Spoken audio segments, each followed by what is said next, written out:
Welcome to Humanity Rising. My name is Alessio. I make very good and lovely stories. Please watch the full video and subscribe to my channel. Before listening to the story, please subscribe to my channel. Let's go.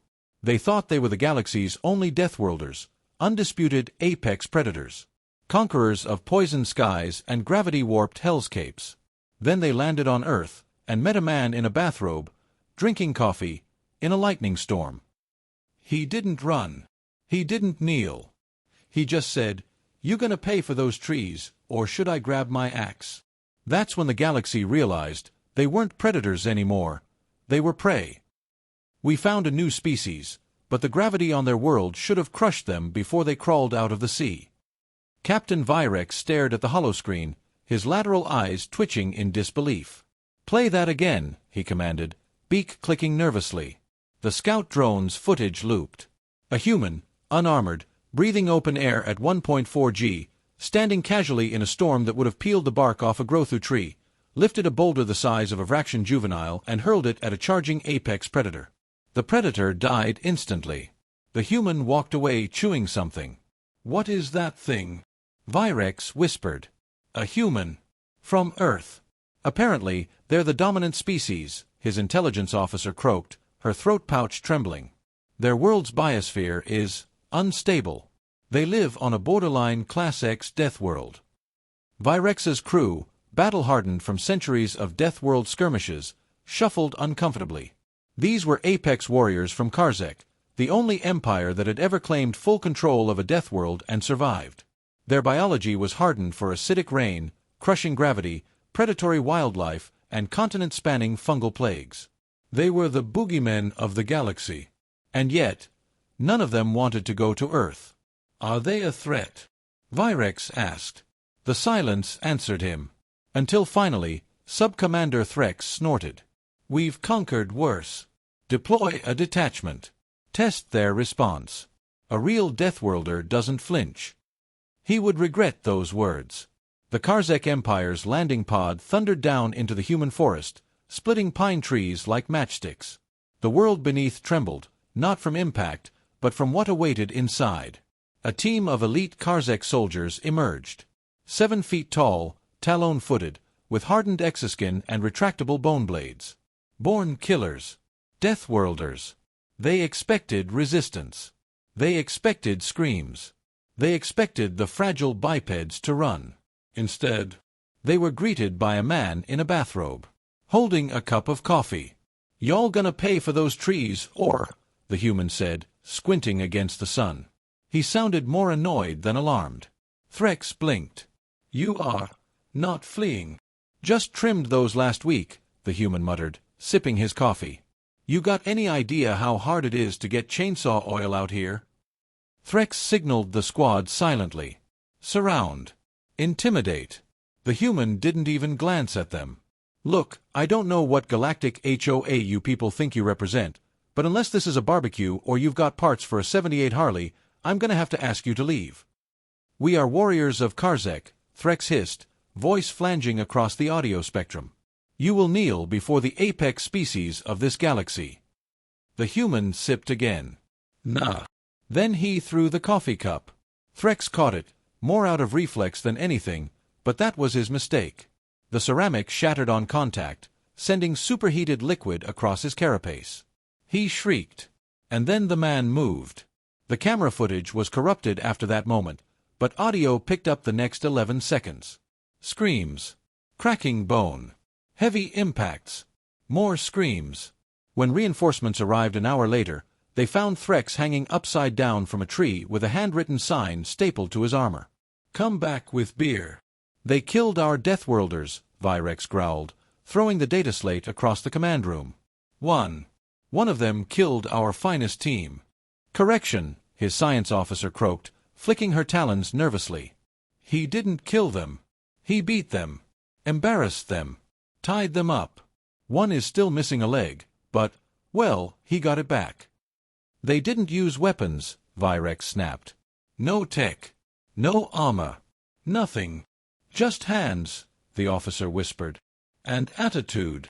Desperate to learn more, the Karzek Empire dispatched the Carrion Throne, a Dreadnought-class ship with enough firepower to vaporize continents. It arrived in Earth's orbit cloaked, silent, prepared to launch observation drones. It never got the chance, because a radio signal greeted it immediately, bypassing encryption, jamming, and protocol. "Hey! We can see you! You're creeping! Stop it!" Silence. The bridge crew stared in horror. That shouldn't have been possible. Their stealth tech was advanced enough to fool goddamn neutron sensors. Then the signal repeated, on a different frequency. Then another. And another. Within minutes, every known and unknown galactic bandwidth was hijacked. All repeating the same phrase. "Nice ship. Wanna talk about it?" That was when the crew noticed Earth's orbit wasn't as quiet as it looked. There were satellites. Thousands. Maybe tens of thousands. Some were crude, rusted tin cans. Others were so advanced the AI couldn't categorize them. And they were all watching. "Why haven't we attacked?" growled the grand strategist of the Karzek Empire, his spiked silhouette looming over the war table. "We are Deathworlders. No one stands against us. Not even the Ascendancy." "They are not standing," Virex rasped. "They're not reacting. That's worse." The strategist slammed a claw into the table, cracking the obsidian. "Then provoke them. Force a demonstration. Let them show their teeth. Then we judge." That's how Operation Fongbait was born. They sent 20 vessels. Targeted different human cities. No real damage, just power outages, sonic blasts, and intimidation maneuvers. The hope was to trigger a panicked response, maybe even retaliation. They got none of that. One ship dropped a disruptor bomb in a human lake. The next day, the crew found it floating back toward them, with a sticky note. "Return to sender. P.S. You forgot your bomb." Another ship blasted the letters, "Karzek rules," into a desert. The next morning, the dunes were reshaped to say, "LOL nope." But the worst moment, the one that made even the hardiest veterans flinch, was the incident in northern Canada. The Karzek Special Forces landed near a remote logging camp and unleashed an intimidation roar. Trees shook. Wildlife scattered. Then a woman in flannel stepped out of her cabin, stared at the 10-foot monstrosities, and asked, "You boys lost." They advanced on her. She didn't move. Until she reached into her coat and pulled out a thermos. "Coffee?" she asked. They hesitated. That's when the bear showed up. Not a genetically engineered war beast. Not a military asset. Just a bear. And it attacked the Karzek squad with such raw violence the orbiting dreadnought recorded 4 separate officers vomiting from the footage. The woman just sipped her thermos and muttered, "Told him not to wear meat-based cologne." "They're insane," Virex whispered weeks later in his report to the Empire. "Completely unpredictable. They treat Deathworld conditions as mildly inconvenient. They tame predators. They wrestle gravity. They drink boiling liquids for stimulation." He leaned in close to the camera. "They are what we thought we were." The Empire decided to regroup. Analyze. Observe. Which is why they deployed embedded observers into human society, disguised as tourists, diplomats, or researchers. That's how Officer Zell came to be on a human subway. And that's where he witnessed the moment that shattered everything. The human train jolted suddenly. Screeching. Lights flickered. An explosion sounded in the tunnel. Something had collapsed the line ahead. Panic spread fast. But not from the humans. They weren't screaming. They were moving. Controlled. Coordinated. One man yanked open a panel and pulled out an emergency crowbar. Another helped a child into a harness. A woman barked orders and got everyone low, away from the sparking systems. She wasn't in uniform. She was just confident. Zell stood frozen. Why are they not afraid?" An old woman turned to him, smiled kindly, and handed him a flashlight. "You're new here, huh?" she said. He nodded. She patted his arm. "Welcome to Earth, sweetie. We don't panic. We plan." But Zell's report never reached the Empire. Because right before the transmission was sent, a figure approached his post. A man in a baseball cap. Smiling. Friendly. He placed a coffee down in front of Zell. "You're doing good work," the man said. "You've been watching. Learning." Zell blinked. "You know who I am?" The man smiled wider. "We've always known. But here's the thing." He leaned forward. "You think you're the only Deathworlders. We just stopped bragging about it. They didn't just intercept our data feed, they rewrote it mid-burst." Captain Virex's voice was hoarse, hollow. The war room fell silent as the message scrolled across every terminal aboard the Carrion Throne. Round 1. Then nothing. No follow-up. No retaliation. No demand. Just those 2 words. Like a knife pressed against the heart of an empire that believed itself unkillable. "They're not reacting like prey," Virex whispered. "They're treating this like a game." "Or a test," murmured Sub-Officer Mech. "They wanted us to see how little we understand." The Grand Strategist snarled. "We are Deathworlders. We do not get tested." Within a week, the testing began. Not by the Karzek. By the humans. Their first move was quiet. Subtle. Almost elegant. The Carrion Throne's navigation AI began rerouting itself mid-course, without command input. Engineers tore out panels, replaced processors, triple-wiped core code. It still happened. Until they found the root cause, a virus buried not in software, but in language. Embedded in a piece of music recorded from a civilian radio tower near Wisconsin. It had been played once, a Johnny Cash song. And from that harmless melody, the humans had taken the ship's map and redrawn it. They didn't hack the system. They taught it to betray its masters. Then came the Armaxa incident. A border colony deep in Karzek territory began receiving strange pings. Data packets. Junk, it seemed. Random gibberish. Until a board technician ran it through a primitive human codec, one recovered from a 1990s Earth Museum archive. It decrypted into a full blueprint. An atmospheric processing unit. Smaller. Faster. Cleaner than anything Karzek had engineered. It used no known power source. It didn't match any known galactic metallurgy. And somehow, it had been hidden in the static of a meme. A meme. When they tried to replicate it, the lab imploded. No explosion. Just a vacuum collapse and the words, "You weren't ready." Across the Empire, fear began to spread, not because the humans had struck directly, but because they hadn't. They infiltrated. They improved things, just enough to prove they could have done worse.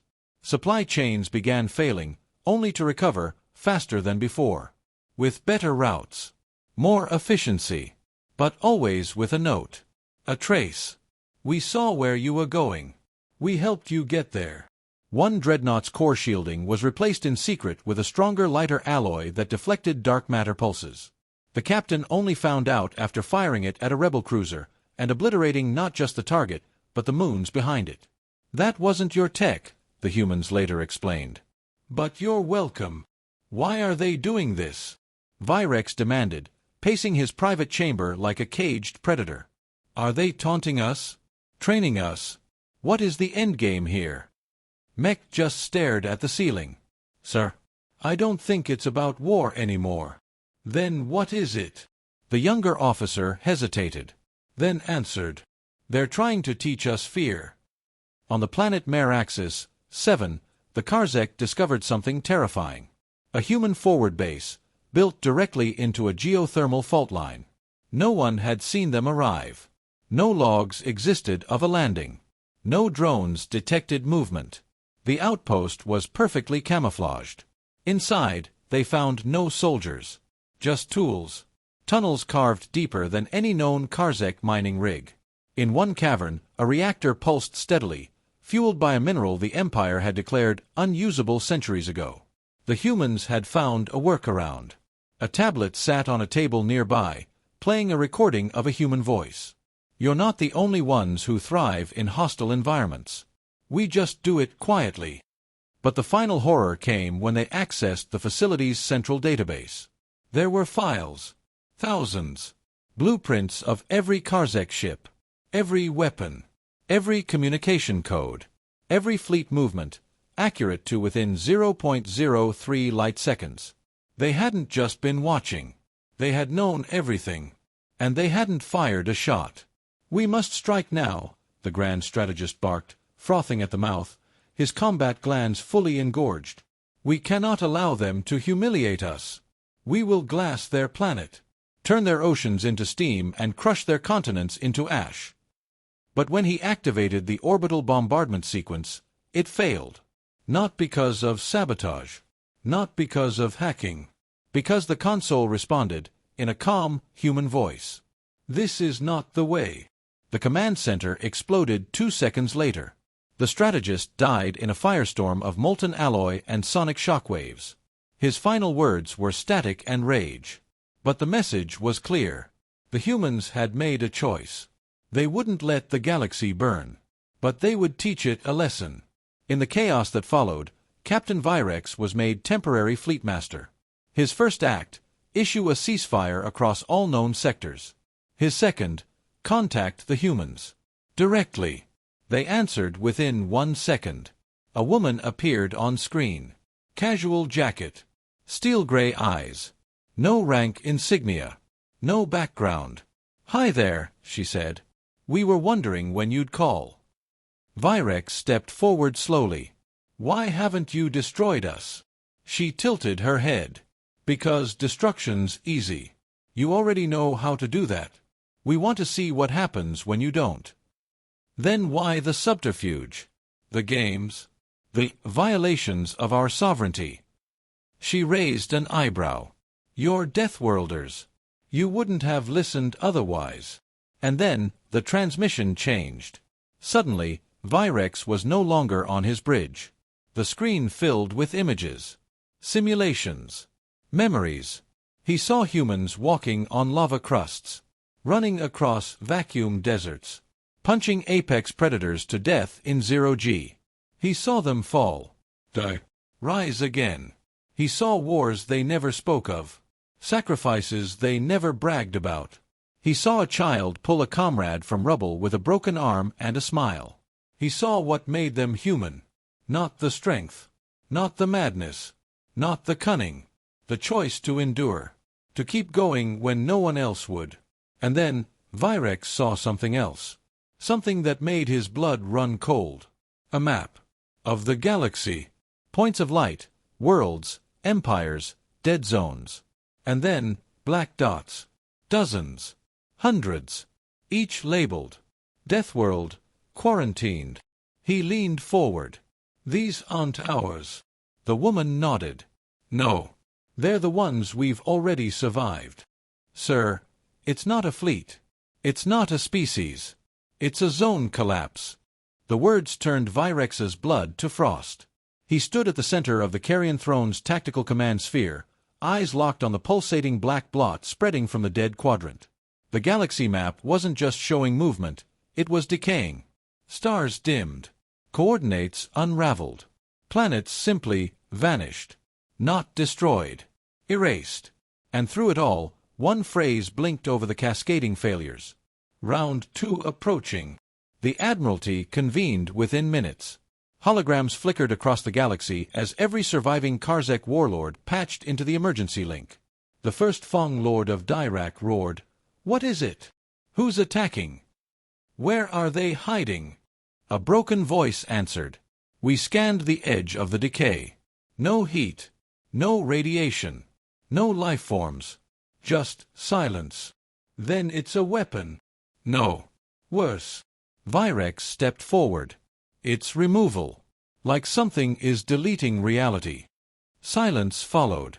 Then Mech, now promoted to strategic aide, leaned in and whispered, "You saw it, sir. On the human map. All those quarantined death worlds." Virex's eyes widened. They weren't quarantined by humans. They were quarantined from this. Meanwhile, on Earth, the humans didn't panic. They mobilized. Across continents, bunkers opened. Ships launched. Scientists who'd lived quiet, anonymous lives suddenly vanished, reporting to coordinates no Karzek spy could trace. Civilian spaceports received encrypted updates and instantly shifted to wartime protocols. Every species Virex had ever observed would have fractured under the stress. But humans, they passed each other cups of coffee and said things like, Here we go again. I was wondering when it'd wake up. Or most chillingly. Round 2 already. Damn. We were hoping for 5 more years. Virex requested another meeting with the woman from before. This time, she wasn't alone. A dozen humans joined the call. Scientists, soldiers, farmers, pilots, children, even an old woman knitting a scarf. What is it? Virex demanded. Tell us the truth. The woman leaned forward. We call it the unraveling. You've only just noticed it. We've been watching it grow since our Bronze Age. That's impossible, snapped Mech. There were no sensors then. The old woman laughed. You don't need sensors when your gods start screaming.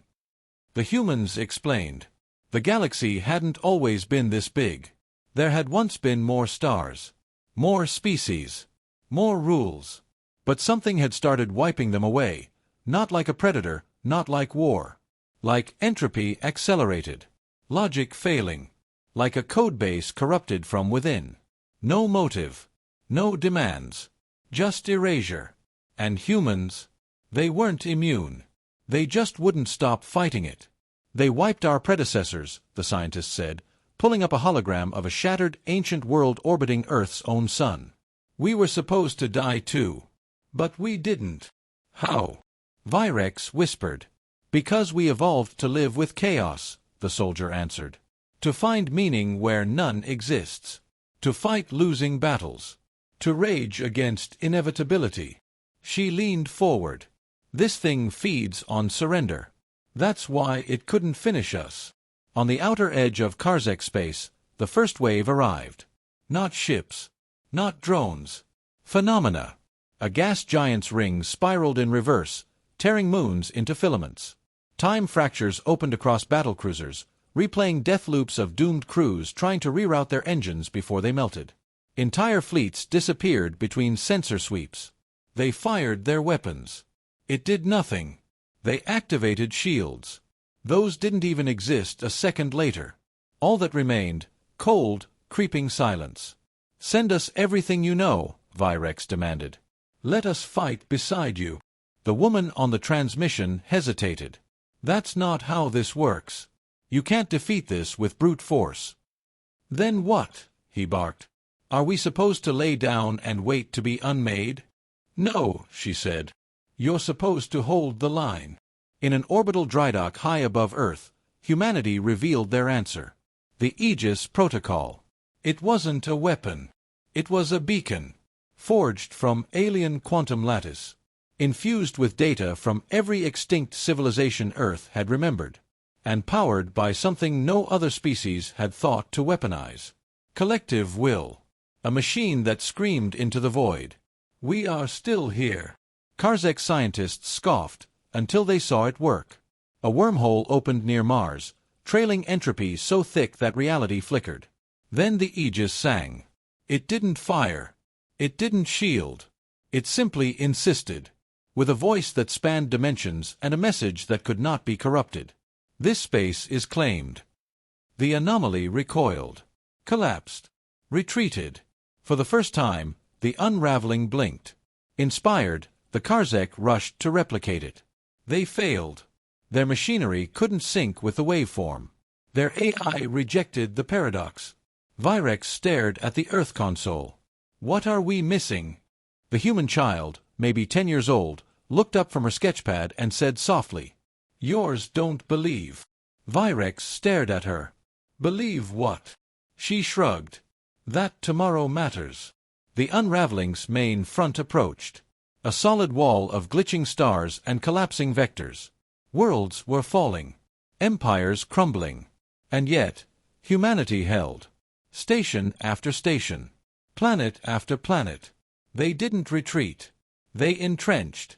They fought with poetry and signal beacons, memes laced with encoded coordinates, star chants sung by dying crews to pass resistance through cosmic turbulence. Every human action was irrational, insane. And it worked. The Karzek had never known courage without certainty. Humans had never known certainty, so they made courage instead. Then, in the final hours before the collapse reached the Sol system, something changed. The Aegis array failed. Not corrupted. Sabotaged. By a Karzek extremist faction, led by a surviving Grand Fonglord who couldn't accept that humanity had outdone them. That strength alone wasn't enough. They believed sacrifice was weakness. So they triggered a core breach. And Earth was now defenseless. There is no more time. If we fall now, it all goes with us. Captain Virex didn't flinch as the shadow spread across the edge of Earth's atmosphere. It wasn't a ship. It wasn't a fleet. It was absence. The unraveling had breached soul space. The stars behind it dimmed. Saturn cracked in half. Light bent inward. Humanity's strongest defense, the Aegis array, lay in ruins, its self-belief core melted by betrayal. Earth should have panicked. Instead, they sang. From bunkers, ships, rooftops, subways, and orbiting colonies, humanity raised their voices. Old war songs. Lullabies. Football chants. Spoken-word defiance from a child's bedroom whispered into an open calm. They weren't shielding themselves.